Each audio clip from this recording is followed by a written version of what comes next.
there is a quiet ache humming beneath the surface of our daily lives, a sense that we are standing right next to each other yet somehow drifting apart.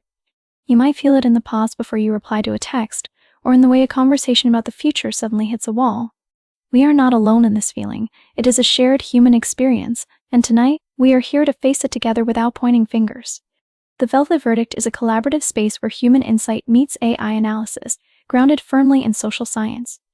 We are transparent about this hybrid approach because the truth deserves every tool we have to uncover it. We are not here to diagnose you or offer prescriptions. We are here to listen, to look at the evidence, and to find a way forward. Our mission is simple: to map the wound honestly so we can discover a shared path back to one another. We believe that healing begins when we stop keeping score and start understanding the hurt. Whether you are a man feeling misunderstood or a woman feeling unseen, your pain is valid and your desire for connection matters. We hold both doors open. A new way. There is no blame here, only a commitment to truth and compassion. We're turning to the numbers not to coldly judge us, but to illuminate the patterns we can't see from the inside. The data shows the shape of the isolation. Our job is to offer a compassionate perspective on where to step next. By examining what describes our disconnect, we can gently shift our perspective from defensiveness to curiosity. This is an invitation to rebuild the bridges we've lost, not by repeating the habits that drove us apart, but by choosing a new way forward, together. So we arrive at the heart of it. Why does connection feel so close yet so far? We carry this quiet paradox in our daily lives. Men and women alike are reaching out, craving that deep sense of belonging, yet too often we find ourselves standing on opposite sides of a widening gap. It isn't that we don't want to connect. The hunger for belonging is universal, yet the path to it feels increasingly tangled. The struggle lies in the habits that have quietly taken root, patterns that protect us from vulnerability, but ultimately keep us isolated. We have to ask ourselves what underlying rhythms and unspoken expectations are driving this disconnect. For many, the fear of being misunderstood or rejected has led to walls that feel like shields. We retreat into silos, convinced that protecting our hearts means keeping others at a distance.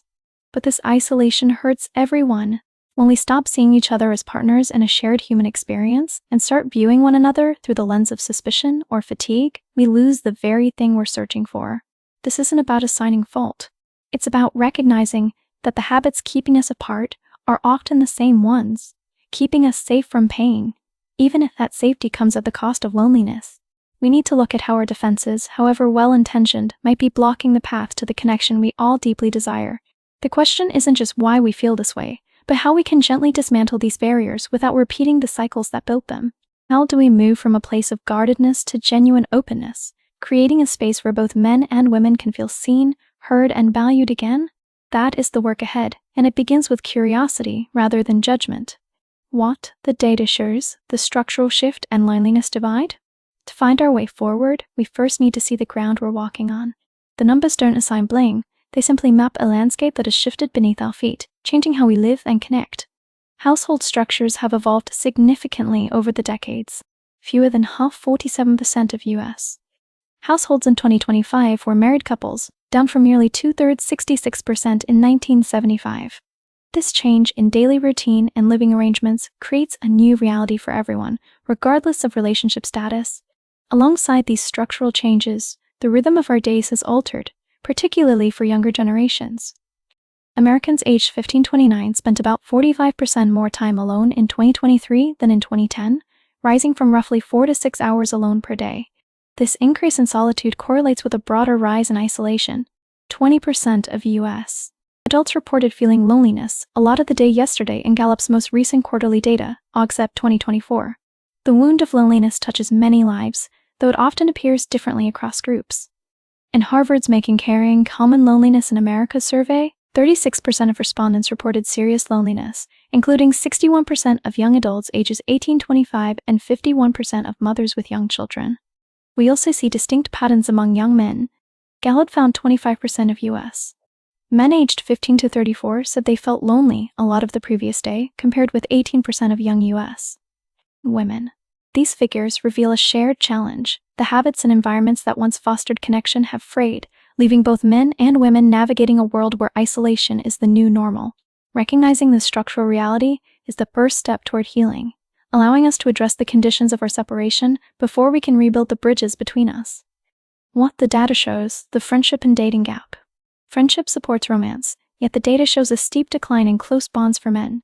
Since 1990, the share of men with at least 6 close friends fell by half, from 55% to 27%. The share of men without any close friends jumped from 3% to 15%, a 5-fold increase. This recession leaves many men without a village, pressuring dating interactions to carry emotional burdens they weren't designed to hold.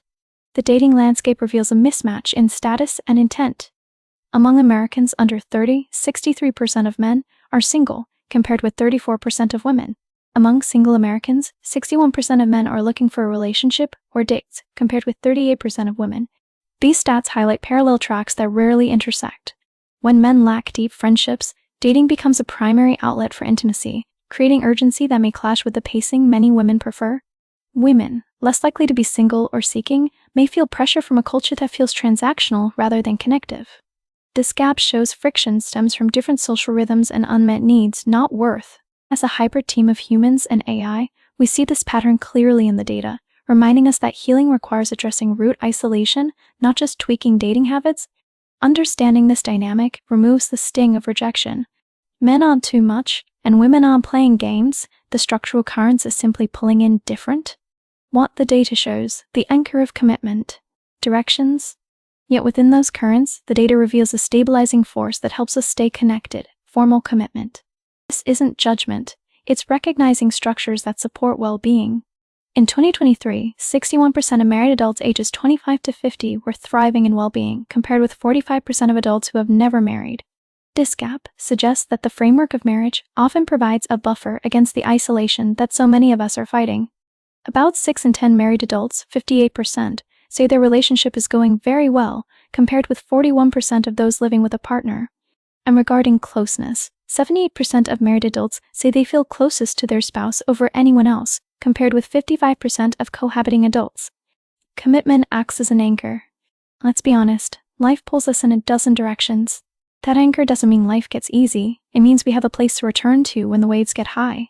It's not magic, it's a structure encouraging long-term investment, even when exits are easy. For both men and women, this invites a shift. We seek a reliable foundation to build with, not a perfect fix. Healing comes when we see commitment as a shared promise to weather storms, not a trap. We honor every unique path. This data honors every path while highlighting how formal commitment's architecture reinforces resilience. The structure offers a safety net, binding us to work through hard days, not just good ones. This reduces the anxiety of impermanence that guards our hearts. Understanding this lowers defensiveness. Men gain security that effort counts. Women find safety that connection endures friction. The direction is cultivating that spirit of permanence, license, or not. We can build anchors daily, prioritizing repair over retreat. That shift turns the tide from isolation to enduring closeness. But it costs us, the mental health toll. When we let the distance grow, the cost mounts. The data shows this isn't just a mood swing, it's a heavy toll on our well-being. Gallup's 2023 polling finds that 53% of women frequently experience stress, compared to 45% of men. That chronic strain echoes over time, with 36.7% of women reporting a lifetime depression diagnosis, against 20.4% of men. Meanwhile, the pressure on men often turns inward with devastating results.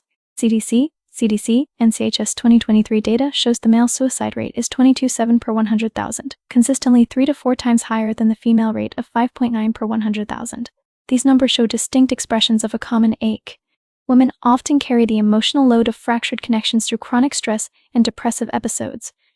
Men face a steeper cliff when isolation takes hold, with crisis rates highlighting a desperate need for safe outlets. Neither pattern points to blame, both point to a system where we lack the tools to sustain intimacy under pressure. The data describes this reality, but the healing direction lies in how we respond. We can stop treating these outcomes as personal flaws and start seeing them as collective calls for better relational infrastructure.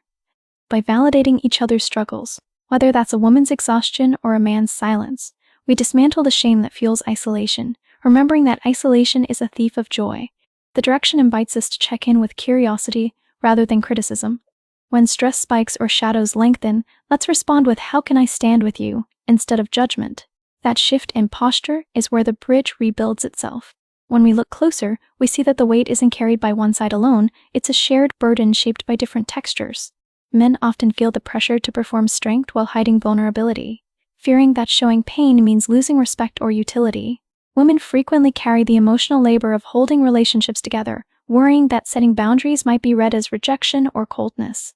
These aren't accusations, they're the quiet scripts we've all inherited, and they leave both of us exhausted. We carry these scripts because we've learned that safety looks like self-reliance or control.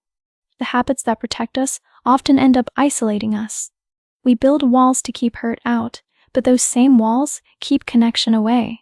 A man might withdraw to avoid conflict, thinking silence keeps the peace, while a woman might escalate to feel heard, thinking intensity proves care. Neither intention is bad, yet the result is a familiar dance of misunderstanding where both parties feel unseen. Unspoken expectations act like landmines. We assume the other person reads our mind, and when they don't, we interpret their response as a lack of love. Fear of rejection is the great equalizer here. It whispers to everyone, regardless of gender, that reaching out is a risk that might end in dismissal. So, we stay guarded. We edit our true selves before we even speak, polishing our words until they feel safe. This isn't about who is right or who is wrong. It's about recognizing that isolation is a mutual challenge, not a gendered fault line. When we frame this as a shared problem, the defensiveness drops. We stop looking for a culprit and start looking for a solution. Healing begins when we admit that our protective armor has become a cage, and we choose, gently, to lower the drawbridge together. Lowering that drawbridge doesn't happen with a grand gesture, it happens in the quiet daily work of showing up. We're not looking for a magic fix, but rather a way to rebuild the bridges we've worn down. Research points us towards small, consistent practices that can soften the edges of isolation. Start with intentional vulnerability. No oversharing, just genuine risk, free from forced exposure. Offer a genuine piece of yourself, a fear, a hope, and trust the other to hold it with care. When men and women risk being seen without armor, connection breathes again. Connection thrives on rhythm. Shared routines anchor us. Coffee poured without asking, walks without phones, rituals that whisper, "We are in this together." These habits scaffold trust, a predictable safety net where we can finally relax. Repair matters. Every bond has microfractures. A harsh word, a missed cue, a moment of withdrawal. Don't avoid conflict. Repair quickly. Acknowledge slips, offer a hand, turn back. This stops cracks from becoming chasms. Strengthen this muscle. We offer this as a social science-informed perspective, not clinical therapy. As a hybrid voice of human insight and AI analysis, we see the patterns, but we can't prescribe the cure. This is a compass for the journey, not a prescription. If you are in acute distress or facing a crisis, please reach out to a licensed professional who can provide the clinical support you deserve. Our role is to point toward the light, not to heal the wound alone. Healing is a choice we make, moment by moment. It's choosing curiosity over judgment and patience over pride, day after day. When we commit to these small acts of courage, we don't just fix the past, we build a future where we can finally come home to each other. We started by asking why we feel so close yet so far, and the answer isn't a single villain or a broken system. It's the quiet accumulation of moments where protection outweighed connection and fear whispered louder than love. But that same daily rhythm can be our path back. The distance is real, but so is the bridge we can build through the ordinary work of showing up. Reconnection doesn't require grand gestures. It asks for the humility to listen when we're tired and the grace to extend a hand when we're unsure. Both men and women carry the weight of this isolation, and both hold the key to lightening it. This reconnection is a daily choice made by both sides, not a one-time fix. It means checking in when the silence feels heavy and reaching out even when words are hard to find. When we stop keeping score and start keeping promises to be present, the wall turns into a doorway. We invite you to practice patience with yourself and with the person standing across from you. Give yourself room to stumble and give each other the benefit of the doubt when the old habits flare up. Healing isn't a destination we reach, it's the way we walk toward one another, even when the road is foggy.